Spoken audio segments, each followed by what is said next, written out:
Ako ni nga giuluhan ang sermon today, ani nga portion sa text or sa scripture mga igsoon of the godly offspring that the Lord seeks. Godly offspring that the Lord seeks.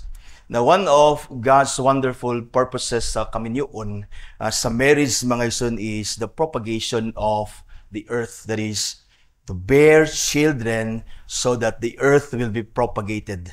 Now, in other words, God uses marriage to fill the earth with people. Nag-create ang Ginoo ng tao. Unlike when God created the angels in heaven and in glory mga Sunday, He created them individually. But when God created man to propagate the earth, to fill the earth with people, nag-create na siya og duha ka tawo. And then He instituted marriage for them to accomplish what God purposed mga ison, to fill people, rather earth with people for Himself. That is for Himself. Because everything that is created is for God and His glory. Angels were created to serve God. And so when God created man and woman, Adam and Eve, our first parent, kining institute and marriage, that they may be bonded in a covenant together. And the purpose is not only for companionship. It is not only for companionship, bearing children for God. Had not man fell into sin, the earth would have been filled with godly people. Which is my purpose again. As heavens were filled with godly earth, or rather godly heavenly beings, mga igsoon. Now, because of the fall, God entered a covenant with Himself.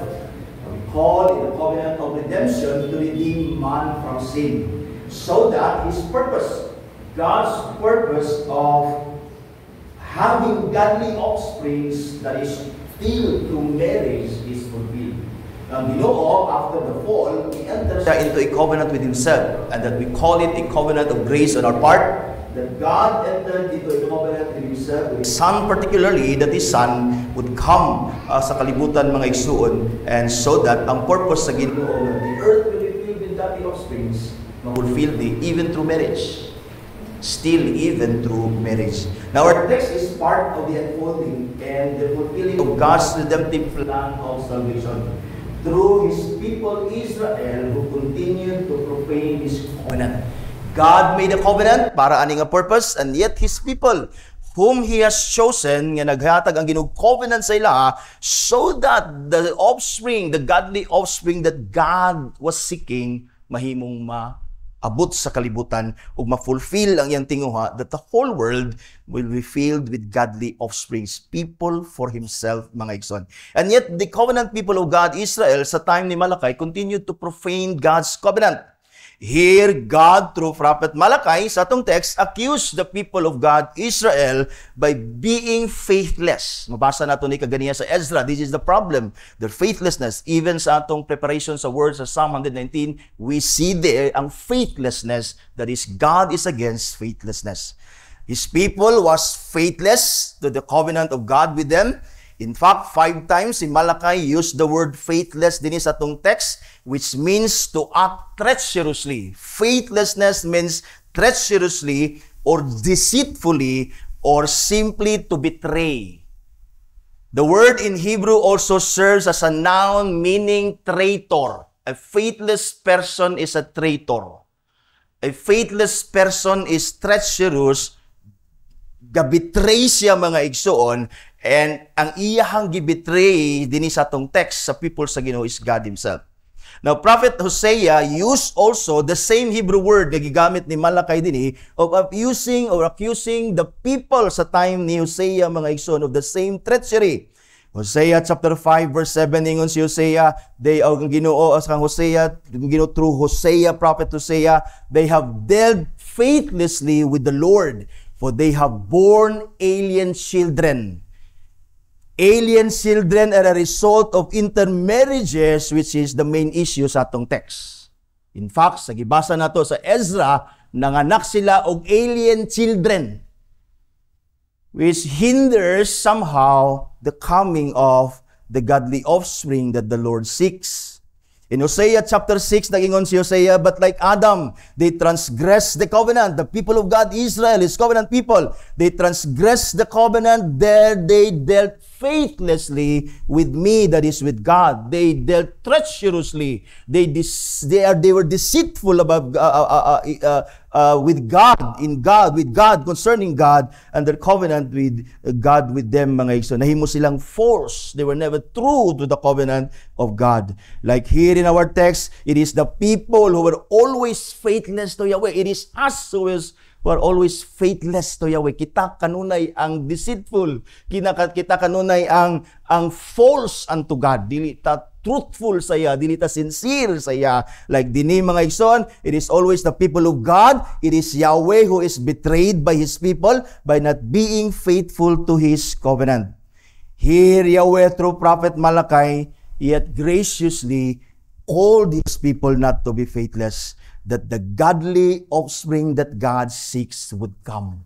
Ato makita ni mga ison later on, akong ipakita sa imo ha, nga different ang response sa Ginoo concerning sa ilang offering. God put an end sa offering.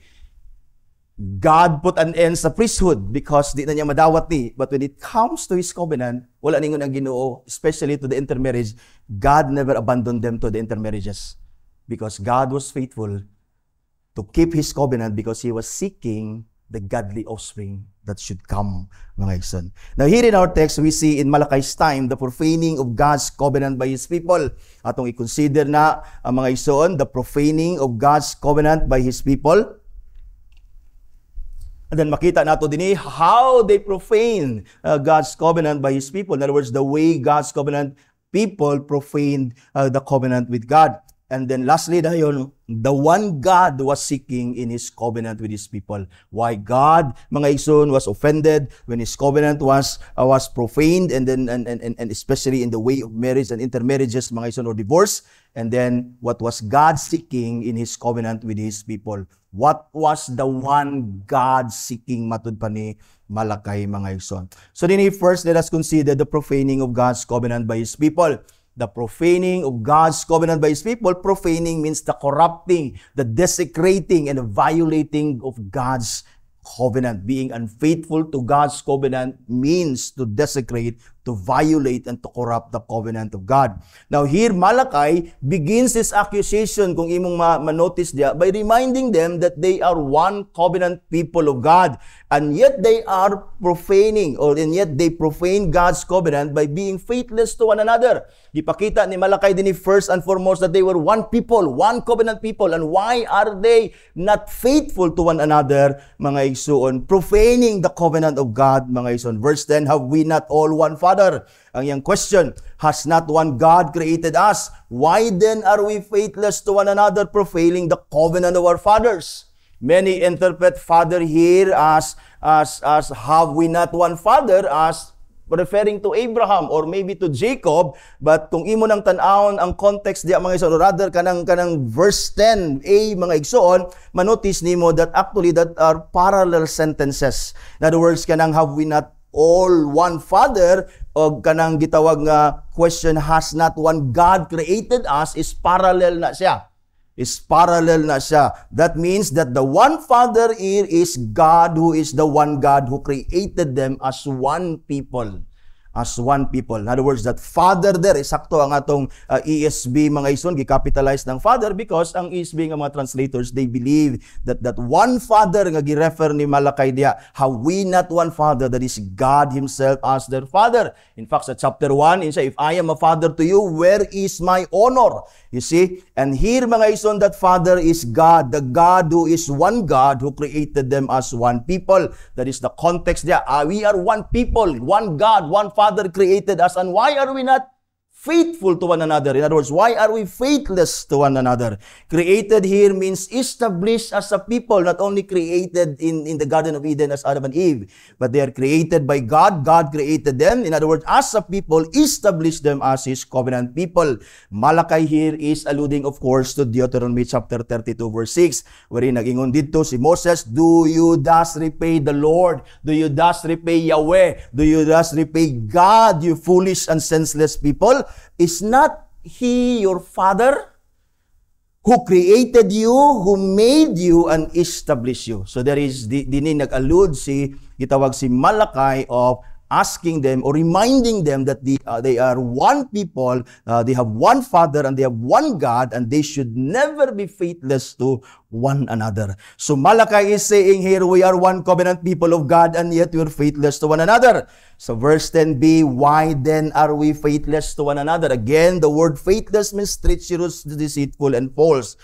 If we are one people, ningon si Malachi, of God, then why are we not true to one another?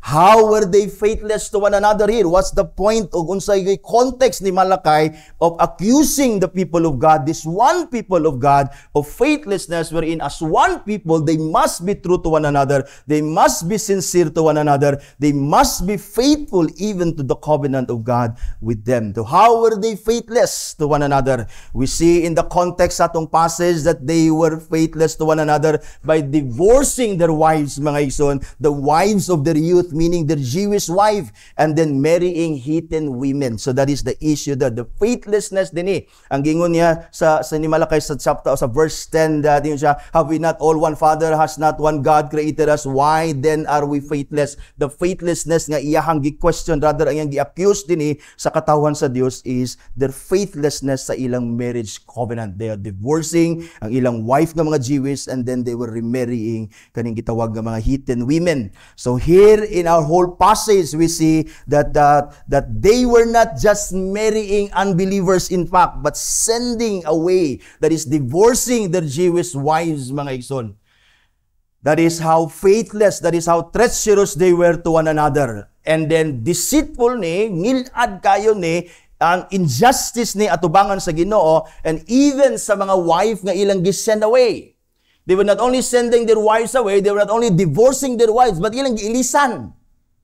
Pero usay makaintang may nalang dungagan, pero ilisan ka, ipalayas ka, plus ilisan pagig ka, og heathen, mga idolatrous nga mga babae, mga isun, mga asawa, that becomes abominable in the sight of God. Offending not only to God, but also to the wives nga gipasent away, because ma-offend ang ilang families, their fathers, the relatives, their brothers, their sisters, di ba? Ang ilang mga mother. That's why gitawag ni siya og faithlessness among the people of God. They were being deceitful, treacherous. They were not being truthful to the family of God, that one family of God nga gibilong sila, mga isan. And because of this, they're divorcing, they're intermarrying pagan women. They are profaning the covenant of their fathers.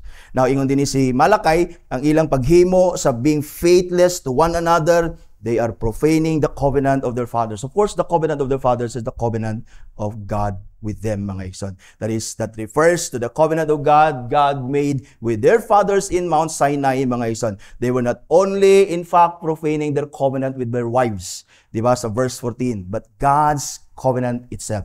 In other words, ang ilahang, makita na to later on, ang ilahang pag-profane sa ilang marriages, o sa ilang pagka-faithless sa ilang mga marriages, that is the faithlessness to one another, profaning their covenant sa ilang mga amahan, which is the covenant of God. We as one people in God, as one church, one family, one household of God, should never be faithless to one another. We should never be false to each other. In fact, let us all be sincere in our love and affection, care and intention to one another as one people of God. Because faithlessness between one another is an offense sa covenant sa Ginoo sa ato of His grace. We are one people of God. The Bible teaches us that we are one church, that one church is one household, that one family of God. We are brothers and sisters in the Lord Jesus Christ, and therefore we must not be faithless to one another. We must be true to our love and intentions for one another, mga igsoon. Now, ang question ni Malachi din, have we not all one Father? Has not one God created us? Also is a question nga pwedeng isulti, or rather isulti sa Ginoo, ipangutana sa Ginoo sa tuwa today. The question, have we not all one Father? Has not one God created us in Christ Jesus as one family? The answer is yes. The answer is yes. And as God was displeased sa iyang katawhan, they were supposed to be faithful to one another, mga igsoon, let us not displease the Lord by being faithless to one another. by being insincere dinhi sa atong matagusa, by not caring for one another, by betraying one another, dili na siya maayo. You see, as a family of God, dinhi, let us all be one in our love and our devotion and our service to God. And let us also love God and also love one another as we love God, and show and manifest our love for God, our love for one another by caring, sharing what we have, and helping one another, mga igsoon.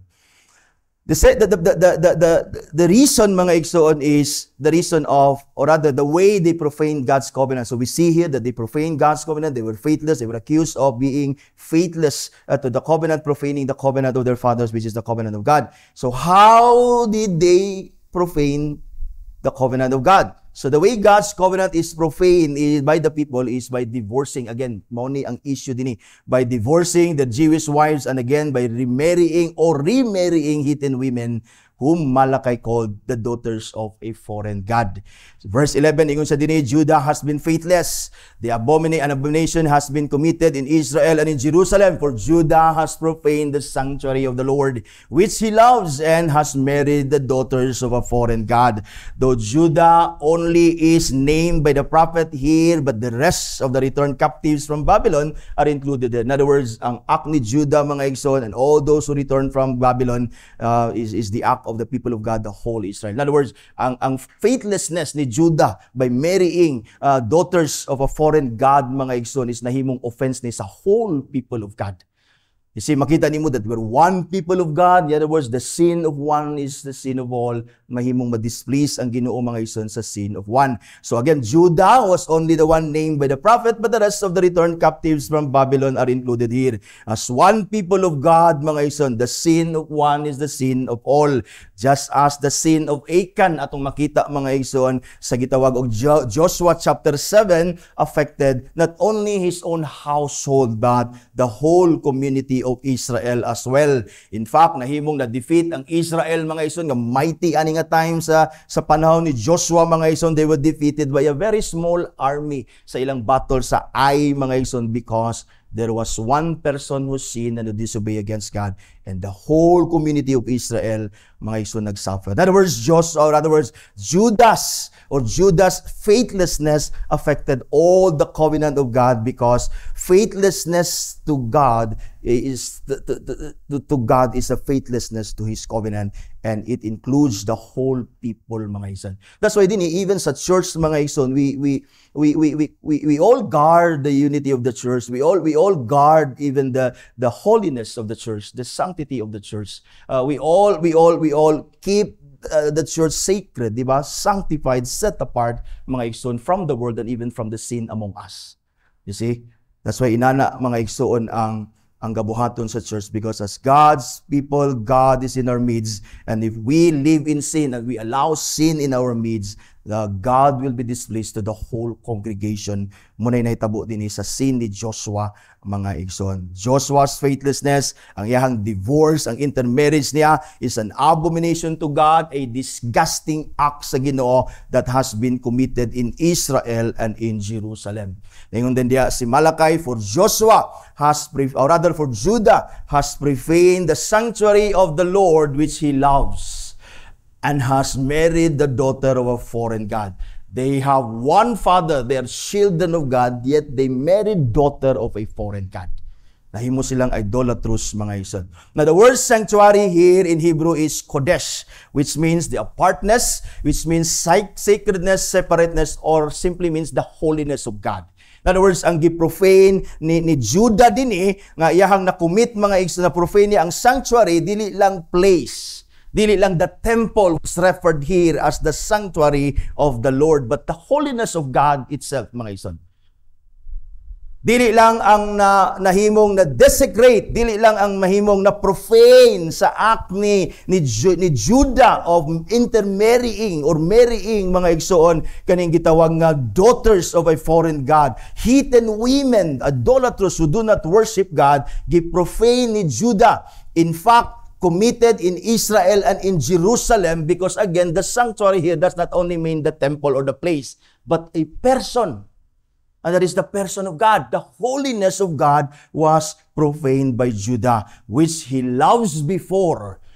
or which God kanang he loves. Ang interpretation ani is duha. Ingon dinhi, Judah has profaned the sanctuary of the Lord which he loves. The he there could be Judah, which he formerly loved, the sanctuary of God, the temple of God, and even the holiness of God.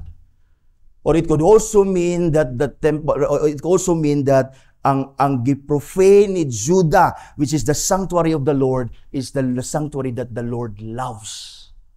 Which of course, the Lord loves His sanctuary, loves His temple, loves His people, even loves His holiness. You see, and yet, Judah here, as His covenant people, profane not only the temple, not only the place, but the person and the holiness of God, mga ison. In other words, what Judah profaned, desecrated, or violated is not only the temple, the place, but the person, and that person is God. He violated the holiness of God by his faithlessness, that is, by marrying unbelievers, as Malachi explicitly identified here as daughters of a foreign God. Meaning, they as sons of God, their Father and Creator, they married daughters of a foreign God, therefore, and thereby profaning the holiness of God. The daughters of a foreign God here are heathen women, heathen wives, mga igsoon. They were not only idolaters, but even in their marriage, they remain idolatrous that made Judah or Israel whore after their own gods.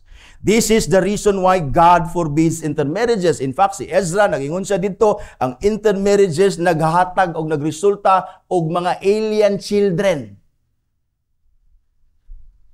And the reason why God, mga igsoon, forbid the intermarriages, mga igsoon, of His people from the heathen women, mga igsoon, that surrounds them is that they would war after their gods. They would worship their gods. Matakdan sila, mga igsoon, kay mga babae. Mao ni nahita mo kang Solomon. And the reason why si Solomon nagbuild o mga temples and worship idols because daghan kay siyang asawa, di lang daghan niyang asawa, kung iyang mga asawa to, bisan pagdaghan to, puro ra to Hudiyo, o puro ra to nag-worship sa Ginoo, he would never be kanabang tempted to worship other gods. And so God forbid, mga igsoon, intermarriage for this reason. Exodus chapter 34, verse 14 and 16. For you shall worship no other God, for the Lord whose name is jealous is a jealous God. Lest you make a covenant with the inhabitants of the land, and when they whore after their gods and sacrifice to their gods, and you are invited, you eat of the sacrifice, and you take of their daughters for your sons, and their daughters whore after their gods. Make your sons war after their gods. Deuteronomy chapter 7 verse 3 and 4, mo gyapon ang gingon ni Moses, you shall not intermarry with them, giving your daughters to their sons or taking their daughters for your son, for they will turn away your sons from following me, serve other gods. Then the anger of the Lord would be kindled against you, and He would destroy you quickly. So here, God's covenant people profane His covenant by disobeying this command.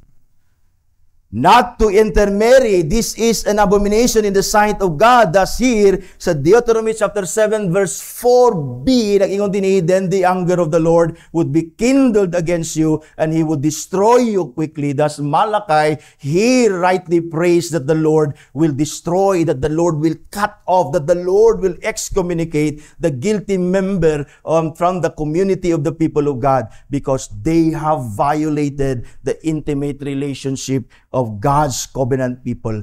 Therefore, they must be eliminated from the tents of Jacob. Munang gingon ni Malachi din sa verse 12, may the Lord cut off from the tents of Jacob any descendant of the man who does this, that is to intermarry, who brings an offering to the Lord of hosts, that is, who brings an offering to the Lord of hosts despite their faithlessness and disobedience to God's command, and intermarry heathen women, and yet they still continue to offer sacrifices unto God, mga iso. That's why mo na accusation sa Ginoo sa chapter 1, naghalad lang gyapon sila, but ang ilang mga halad layo na ilang kasing-kasing. That's why naghalad na sila mga halad unacceptable atubangan sa Ginoo, unclean nga mga halad. It is because their hearts were unclean before God. They disobeyed God's covenant sa ilahang mga ison by marrying heathen women, mga ison. That's why ilang worship will never acceptable anymore to God.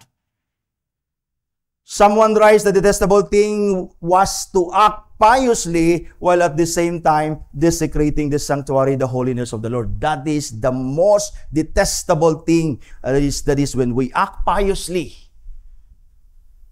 And yet, we desecrate the holiness of God by living in sin, mga igsoon. Manangingon someone said nga, mas may pwede ka musimba sa Ginoo kaysa ka musimba ka sa Ginoo nga layo imo kasing-kasing. Mas may pang di ka maghalad sa Ginoo kaysa maghalad ka nga imong halad wala ra sa imong buhat. You see, because God will never accept anything from our hands that is not from our hearts, mga igsoon. You see, matud pa niya, yun siya, the detestable thing was to act piously while at the same time desecrating the sanctuary, desecrating the holiness of the Lord. Ningon din siya, this cancer in the body of the people of God must be cut off and must be cut out and totally removed. Ingon siya, the discipline must be applied in its severest form, irrespective of the persons concerned. God is asked to do this. In fact, mauni ang prayer ni Malachi, Lord, may the Lord cut off from the tents of Jacob the descendants of the man who does this. The discipline must be applied in its severest form, irrespective of the persons concerned. God is asked to do this, but it does not exclude the cooperation of the responsible individuals in the community. Thus, ningon si Paul sa 1 Corinthians 5:13, God judges those outside, purge the evil person from among you. Kay lagi, the sin of Judah is the sin of whole Israel. The history, of course, of Ezra and Nehemiah, even as we read Ezra chapter verse 9, and if you read the whole book of Ezra and even Nehemiah, makita nimo dito that these leaders acted powerfully against this evil of violating the holiness of God by marrying heathen women. Kung makita nimo mga ison, kani nga mga leaders sa Israel, Ezra and Nehemiah, were so, moved by the offense. Natas kayo sila sa offense sa katawan sa Ginoo by disobeying His command not to intermarry. In fact, they sent these women away from them. Mabasa nimo na sa Ezra o sa Nehemiah, especially sa Nehemiah nga gipalakaw nila ang mga heathen women, mga ison. Malachi went on to say din sa verse 13, this second thing you do, there is another thing. There is another thing you do. And so you cover the altars with tears, with weeping and groaning, because He no longer regards the offering He accepts with favor from your hands. Despite they knew that God was offended, yang Ginoo dili na mudawat, they still continue to offer these sacrifices, and in fact they cover the Lord's altar with tears, mga ison, and weeping and groaning, and many interpret these tears with tears, groaning, kaning siya nga statement, cover the Lord's altar with tears, weeping and groaning. Many interpret these tears and groaning of the deserted wives due to being suffered sa kaning faithlessness sa ilahang gitawag ng mga husbands. But the most preferable interpretation dito is simply, by the context, simple kayo is, they were weeping, they were groaning with tears because, ingon si Malachi, He no longer regards the offering or accepts with favor from your hands. As gisulti ni Malachi dito, as the Lord said through Malachi sa chapter 1 verse 10. Ngayon na Ginoo, I will never accept any offering from you. It is because of their sin of disobeying His covenant, or rather profaning His covenant by disobeying His law and His command not to intermarry, mga igsoon. You see, when the Lord's covenant is violated, when His word and His command is disobeyed, He will never accept with favor any worship, any service, any offering from our hands, or anything from our hands, mga igsoon. Because ang desire sa Ginoo is ang atong kasing-kasing nga magsimba sa iya sa tininood.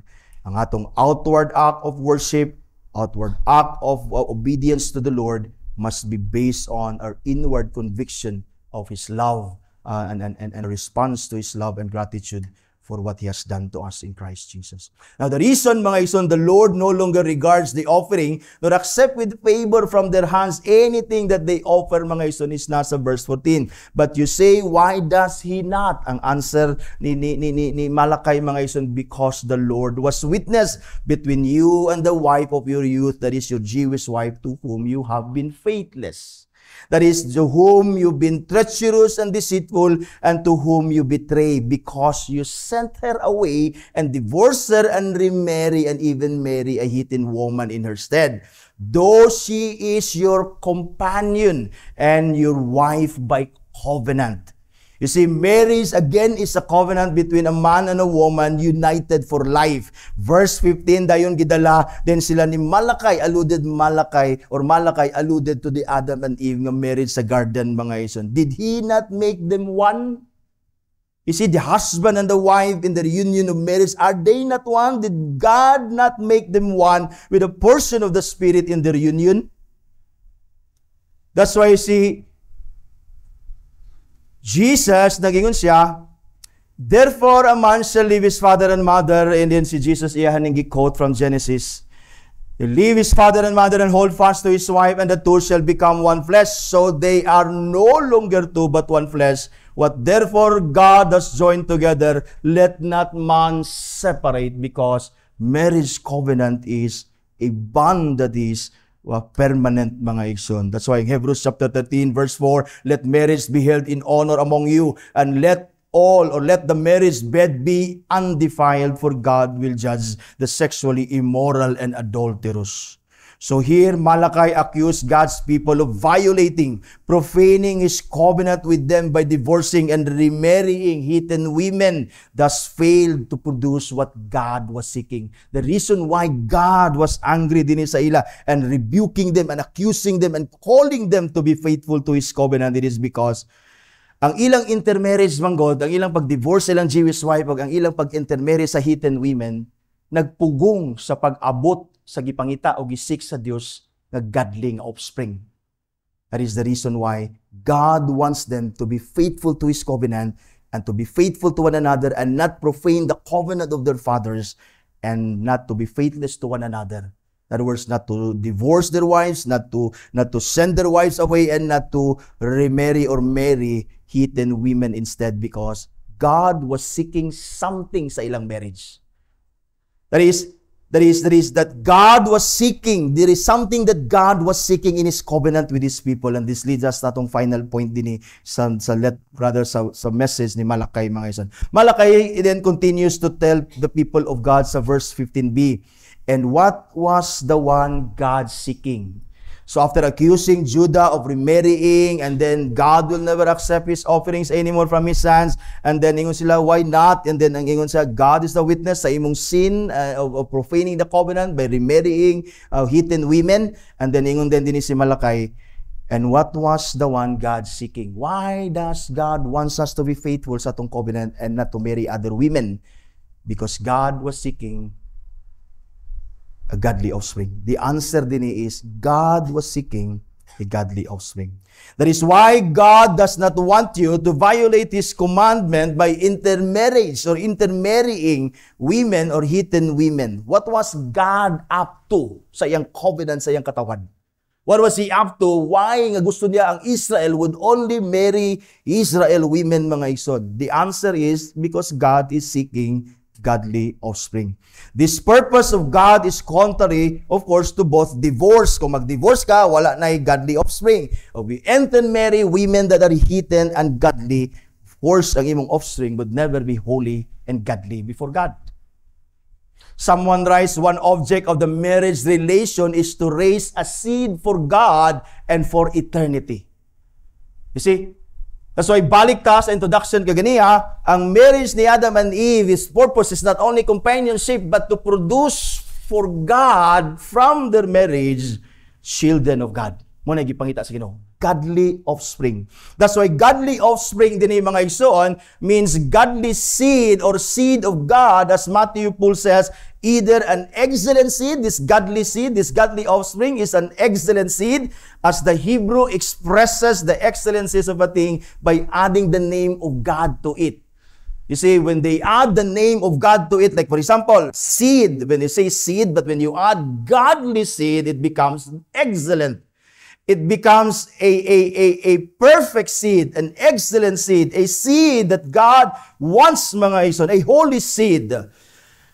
That is a holy seed that is born of God in chaste wedlock, that is between believers, and brought up under the instruction and virtuous example of parents living in the fear of God and love of each other, which polygamy cannot be expected, mga ison. When you marry an unbeliever, you cannot expect that you'll be able to raise godly children. In fact, children born outside wedlock, wala sila father that would lead them to God and teach them God's word, especially if their father were unbelievers. And then, daghan mga bata nga natao outside wedlock, wala sila mother to care for them. Wala sila even mother to, or parents to bring them to church and to teach them the word of God, mga igsoon.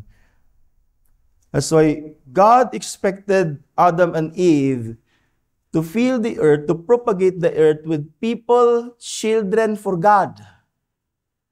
And yet, because of sin, what they produced were children of wrath. They produced wicked people, kita. They produced sinful people. But again, God did not give up there ang iyang purpose sa creation that this earth would be filled with godly people, mga igsoon. He made a covenant with Himself and He sent His Son, Jesus Christ. And so first din mga igsoon, in other words, si Matthew Poole, nagingon siya, kaning godly offspring is an excellent seed. As an expression lagi of the excellency sa Hebrew expression, when you add God to the certain thing, it becomes excellent. It becomes holy, mga igsoon. Now, in other words, godly offspring din ni mga igsoon, nag-expect sa Ginoo that God was seeking, dili siya gusto intermarriage, mga igsoon, because He was seeking a godly offspring. Godly offspring here could mean children of believers. In fact, sa context ni Malakay, sa ilang time dito, they would understand this, that God is seeking children of believers, or covenant children, or the children of God's covenant people. Pwede na. The godly offspring that God was seeking, mo nang di siya gusto intermarriage, gusto siya believers ra poros, His covenant people ra ang magmarry, that they would produce that godly offspring that God was seeking. The godly offspring here, again, could be the children of the covenant people. But again, ultimately, kung imo ning tan-awon, mga igsoon, sa context sa whole scripture, mga igsoon, the ultimate godly offspring here that God was seeking, that the one God is seeking is the same offspring promised to Abraham that the Apostle Paul described in Galatians 3:16 as Christ. Now, the promise were made to Abraham and his offspring. It does not say and to offsprings, as here ni Malakay, godly offspring, not offsprings. Not referring to many, matud pa ni Paul, but referring to one. And to your offspring, i-identify ni Paul kaning offspring, who is Jesus Christ Himself. The reason why God made a covenant with Abraham and so with Israel, His people, is so that the promised seed, the promised offspring, who is Christ Himself, may come through them. That's the reason why.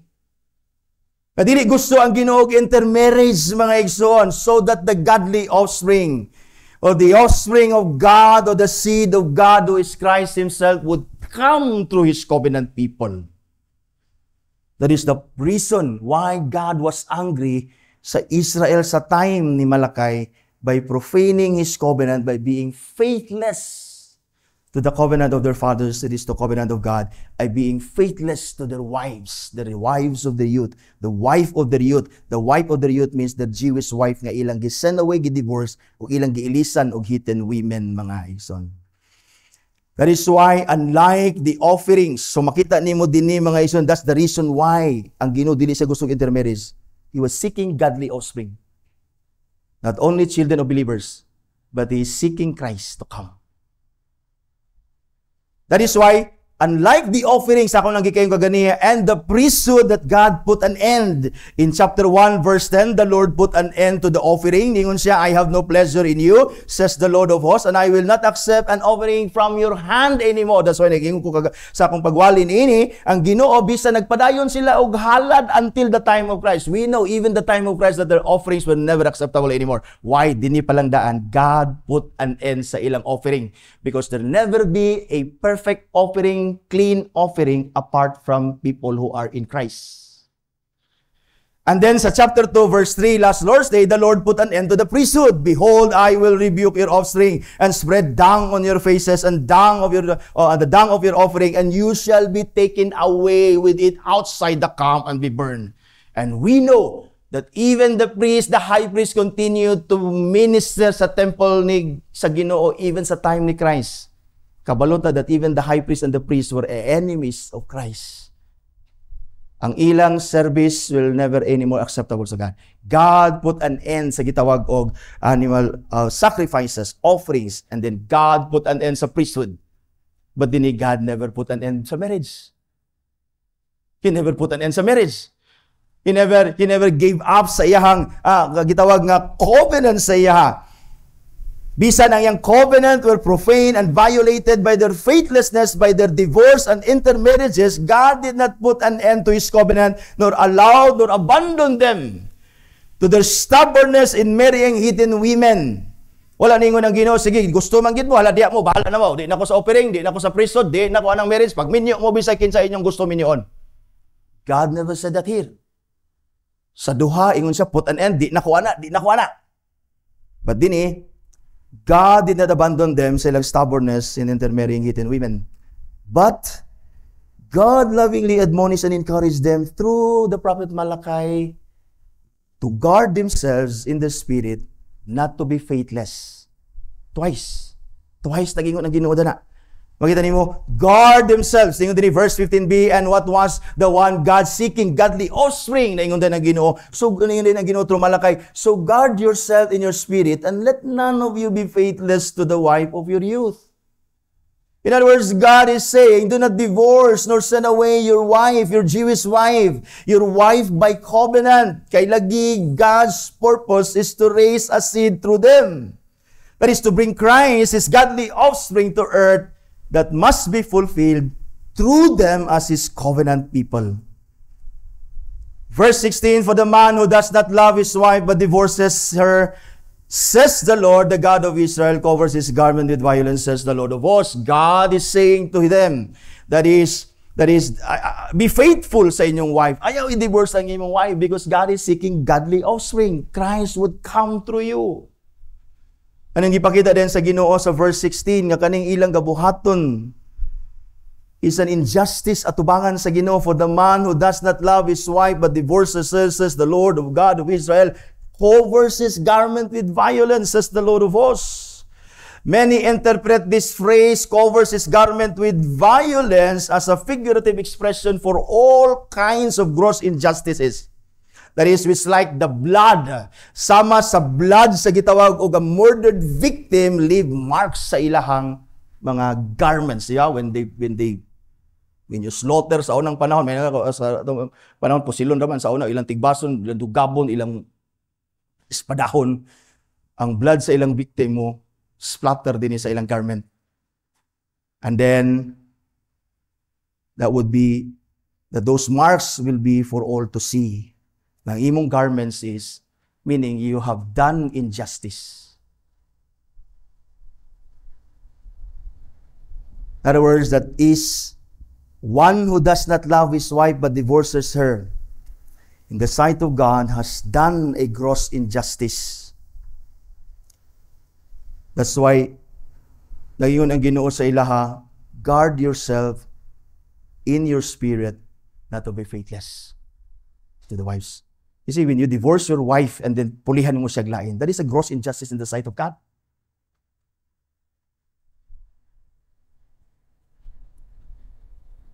But the Lord was not willing here to put an end sa covenant niya sa iyang katawan.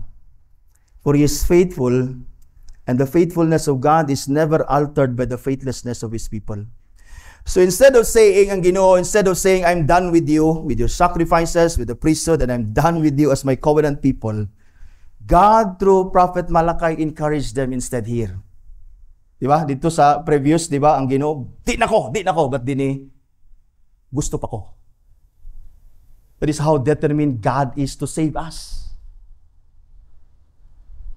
He encouraged them not to be faithless. And then Malachi repeated it sa last na statement diya sa atong text. So guard yourself with your spirit and do not be faithless.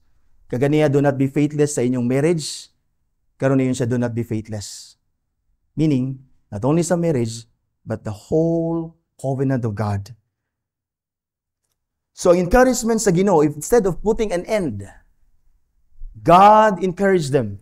God called them to guard themselves in their spirit and do not be faithless sa covenant sa Ginoo by intermarrying Eden women. Now, kining a call sa Ginoo, kining encouragement sa Ginoo. In fact, indeed, there were those who heed these words. 400 years later, Joseph was planning to secretly divorce Mary. He was planning to violate this. He was planning to violate the covenant of God. Because here, God was not only against intermarriage, He was against divorce. Because when you divorce your Jewish wife, your covenant wife, dili mo gawas ang gipangita sa Ginoo nga gitawag nga godly offspring. Not only children of believers, but Christ. 400 years after kaning encouragement sa Ginoo, kaning determination sa Ginoo nga wala siya mo give up, wala siya mingon, I'm done with your marriages. But ingon siya, please, God is saying to you, please, guard yourself in your spirit, do not be faithless. 400 years after Joseph, who planned to secretly divorce Mary, pamata siguro siya ni, he took because the angel told him, the godly offspring that God was seeking is naa kang Mary. That's why Joseph took Mary to be his wife, and through this godly marriage, God sent the one he was seeking, his godly offspring, Jesus Christ our Lord, to save his people from sin. That through this godly offspring, Jesus Christ, God's purpose for marriage to bear children for himself is fulfilled. Thus all who are in Christ are all called children of God, sons and daughters of God, out of Christ through His bride, the church. So makita nimo that God is now actually fulfilling His promise to fill the earth, mga igsoon, with godly people. That is through Christ and to the church. In fact, si John Calvin called the church the mother of believers. That is, out of her and through her preaching the gospel, believers are born into the kingdom of God and adopted as His children. Brothers and sisters, God intended the marriage of Adam and Eve, our first parents, to produce for Him godly offspring to fill the earth, children for God. And yet our first parents, because they sinned, they produce wicked men. Instead of producing for God godly children that God desires to fill the earth, our first parent, due to their sin, produce wicked men instead, who refuse to know and acknowledge God to be the one true God and their God alone. They produce children of wrath who refuse to worship and honor God, to give Him the glory that is due Him. But God, determined to fulfill His purpose, entered a covenant with Abraham, promising him his seed, his godly offspring, that all the families of the earth would be blessed. All the nations of the earth would come to know God as their God and their Father. Here in our text, brothers and sisters, God's people continued, Israel continued to profane His covenant by divorcing and intermarrying heathen women, hindering the coming of the promised Messiah, the godly offspring that the Lord was seeking. Yet God is so gracious. He was so patient even to this faithless generation of Malachi's people, that in the fullness of time, 400 years after, God raised a faithful couple in Joseph and Mary to bear Jesus. the godly offspring that the Lord seeks. That we who believe and trust in Christ would also become godly offsprings of God. As brothers and sisters, as God's children in Christ, let us live godly lives by being faithful to obey God as our Father in all things, by honoring Him in all areas of our lives, especially in our marriages, and by raising also children to be godly. Not only that we are as God's children, mga isun, who propagate the earth today, to be faithful in obeying God as our Father in all things, and in our marriage, and even raising our children to be godly, mga isun, by being also faithful in the ministry of the church that God calls us to. That through our labor sa church, the bride of Christ, godly offsprings are brought into the kingdom of God, as John Calvin calls the church the mother of the church, or the church is the mother of believers. That through our labor, if we are faithful dinhi as one people of God, as the body of Christ, the bride of the Lord Jesus Christ, that we be faithful sa atong pagkinabuhi in obedience to God, loving one another, and sharing the gospel faithfully to all, mga ison, God would continue to raise godly offsprings for Himself among us, even our children. Ginadala nato dinhi every Lord's Day. In other words, God continues to seek godly offspring in Christ through the church. The question is, are you in Christ? If you're in Christ, you're part of His bride, and you owe to labor together with Christ and His Spirit and His Word, that godly offsprings would come from among us. Brothers and sisters, the godly offspring that the Lord seeks here in our text is Christ Jesus our Lord. And in Him and through Him, the earth is now being filled with the godly offspring that God intends. And perfectly filled with godly offsprings alone at the coming of Christ. The earth, the new heaven and the new earth would only be filled with the godly offsprings that God intends in the very first place. And these godly offsprings are we who are in Christ. Christ, the godly offspring, the Lord seeks in our text, mga isa. So I hope nakita nimo si Christ sa atong text. I hope nakita nimo yung union with Him, that you become now a godly child, son and daughter of God. That God is not only your God, but God is your Father. Love Him, obey Him in Christ, serve Him in the Lord. Even ang imong call sa church, do it faithfully as we labor together again, so that godly offsprings would come out from us as we preach the gospel to all. Christ is the godly offspring that the Lord seeks.